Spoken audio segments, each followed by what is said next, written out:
Good morning students.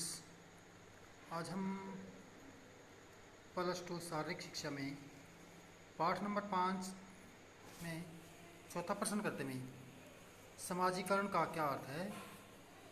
शारीरिक शिक्षा समाजीकरण की प्रक्रिया को किस प्रकार प्रभावित करती है। भी समाजीकरण का क्या अर्थ है।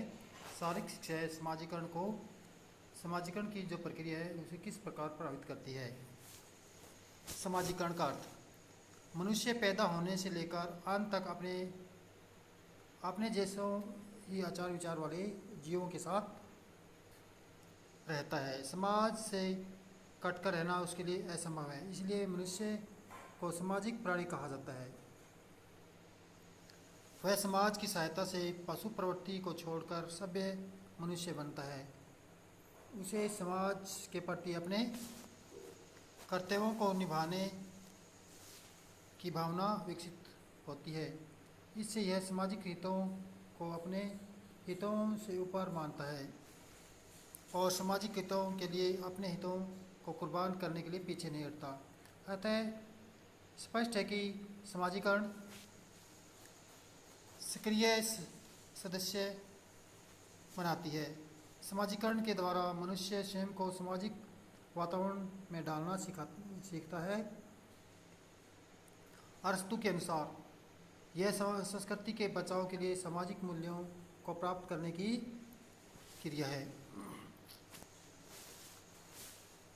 It is a process of acquiring social values for the survival of culture. Spencer ने समाजीकरण की क्या परिभाषा दी है। यह एकीकरण की भावना के साथ इकट्ठे रहने एवं एक दूसरे की जिम्मेदारियों को बांटने की क्रिया है। शारीरिक शिक्षा में समाजीकरण की प्रक्रिया। शारीरिक शिक्षा मनुष्य को सामाजिक प्राणी बनाने में सक्रिय भूमिका निभाती है। समाजीकरण की प्रक्रिया में शारीरिक शिक्षा का प्रभाव इस प्रकार है।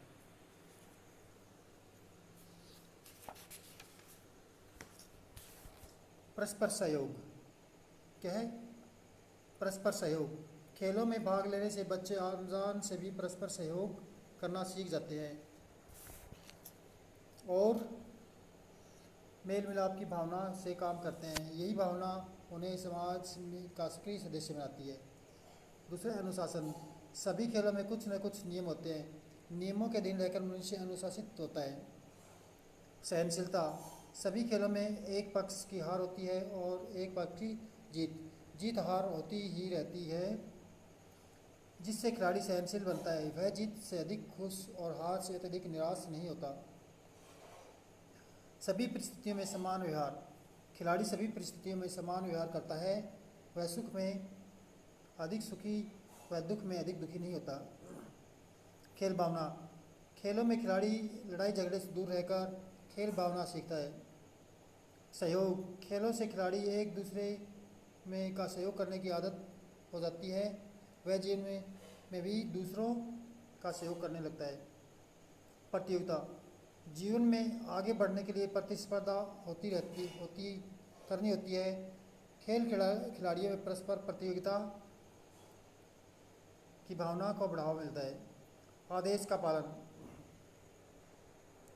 खेलों में मनुष्य से बड़ों के आदेश का पालन करना आता है। खेलों में कप्तान के आदेशों का पालन करना जरूरी होता है। त्याग। खिलाड़ी अपने हितों का त्याग कर टीम हित में खेलता है, जिसे त्याग की भावना आती है। दृढ़ निश्चय। जीतने की इच्छा खिलाड़ी में दृढ़ निश्चय उत्पन्न करती है। मेहनत। खिलाड़ी जीतने के लिए जी तोड़ मेहनत करता है, जिससे इसे मेहनत करने की आदत विकसित होती है। व्यवहार में परिवर्तन। खेल खिलाड़ियों के व्यवहार में परिवर्तन कर देता है। ये खिलाड़ी छुपी हुई पशुता और नकारात्मक प्रवृत्तियों को निकालकर अपने स्थान पर आज्ञा का पालन करना, अनुशासन में रहना आदि गुण विकसित करके उसके व्यवहार को बदल देती है। समय का महत्व। कोई भी मनुष्य समाज का उस समय तक सदस्य नहीं बन सकता जब तक उसे समय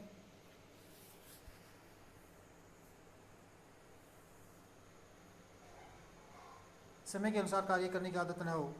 ये खेलकूद खिलाड़ियों को समय के पाबंद और समय से काम करने के गुण में सुसज्जित करके उसे किसी टीम या समुदाय का एक अच्छा सदस्य बनाने के लिए सहायक होती है। जो मनुष्य अपने समय के अनुसार कार्य करने की आदत इन खेलों को प्राप्त करते हैं, वे इन गुणों को समाज में रहकर समाजीकरण करते हैं। सामूहिक जिम्मेदारी। खेलों से ऐसी बहुत सी क्रियाएं होती है जिसमें एक दूसरे खिलाड़ी आपसी मेलजोल से काम करता है। यह सफलता असफलता को देख बिना किसी सामर्थ्य से अधिक प्रयास करते हैं। यह खिलाड़ियों के समाजीकरण की तरफ झुकाव के कारण ही होता है। उत्तरदायित्व। खेलों में खिलाड़ियों को अपने उत्तरदायित्व का ध्यान रखना पड़ता है, जिसमें उत्तरदायित्व निभाने की भावना का विकास होता है। आत्मविश्वास। जीत खिलाड़ी में आत्मविश्वास जगाती है। आत्मविश्वास में व्यक्ति कठिन से कठिन कार्य आसानी से कर सकता है। Thanks for listening, have a good day.